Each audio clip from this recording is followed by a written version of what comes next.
अलता लगाइले कौन होइथाय जानंतु। धार्मिक और वैज्ञानिक महत् समाज भारतीय परंपरा रे महिला षोल श्रृंगार को विशेष गुरुत्व दिया जायछि। यह केवल महिला माननकु सुंदर करि न थाए बरं एहार अनेक धार्मिक और वैज्ञानिक महत्व मध्य रहिछि।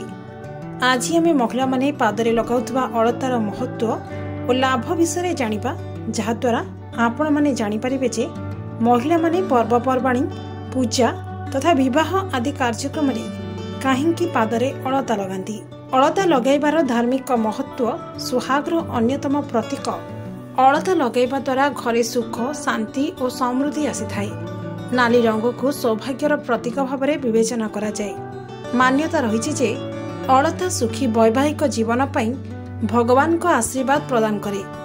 अलता को दुई आत्मार मिलनर प्रतीक भाव में विवेचना मध्य करा जाए। यह व्यतीत पादरे अलता लगाइबा द्वारा शरीर सह मानसिक सुरक्षा मध्य बजाय रही थाए। एही कारणरू हिंदू धर्म रे विभिन्न रीतिनीति एवं पर्वपर्वाणी रे अलता लगाइबा जरूरी एवं शुभ बोली विवेचना करा जाए।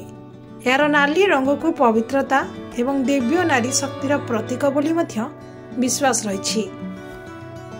यह व्यतीत नवजात शिशुकन्या एवं कुंवारी झियो मानक पादरे मध्य अलता लगाइबा शुभ होइथाए, कारण अलता मां लक्ष्मी स्वरूप बोली विश्वास रही। एठारे कहि रखुछु जे विवाह समय केवल महिला नुहंती, पुरुषों को मध्य अलता लगा जाइथाए।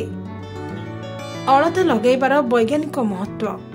वैज्ञानिकों कहवा अनुसार प्राकृतिक उपाय तैयारी अलता लगाइबा द्वारा चाप तथा दुश्चिंता कम करिथाए, गोइठी ठंडा रही थाए एवं पादर चर्म मध्य नष्ट हेबारु रक्षा पाई थाए।